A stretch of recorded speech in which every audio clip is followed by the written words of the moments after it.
আসসালামু আলাইকুম প্রিয় শিক্ষকবৃন্দ। আপনারা জানি খুব চরম একটা অভাবের মধ্যে দিনাতিপাত করছেন।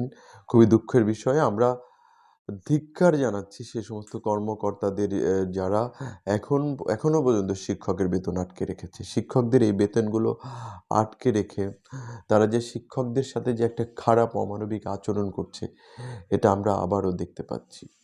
শিক্ষকরা এই যে আর মাত্র আজকে কত? আজকে মাসের ২৫ ২৬ তারিখ।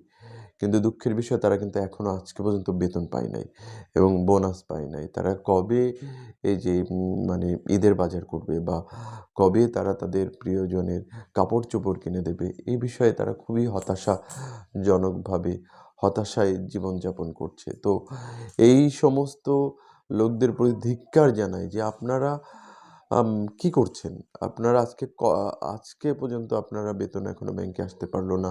বৃহস্পতিবার যদি বেতন ব্যাংকে আসে তাহলে এই বেতনটা কবে শিক্ষকরা পাবে?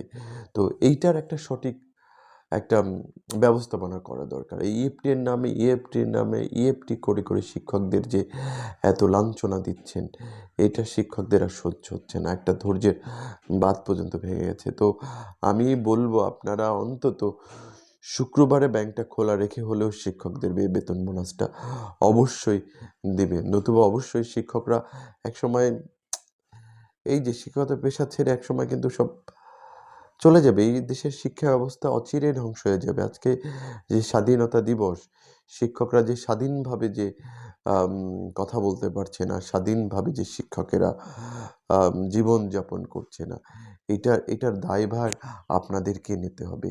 তো আমি আশা করছি যে আপনারা সুষ্ঠু ব্যবস্থাপনার মাধ্যমে শিক্ষকদের বেতন বোনাস দি দিবেন। এই আশাবাদ ব্যক্ত করছি।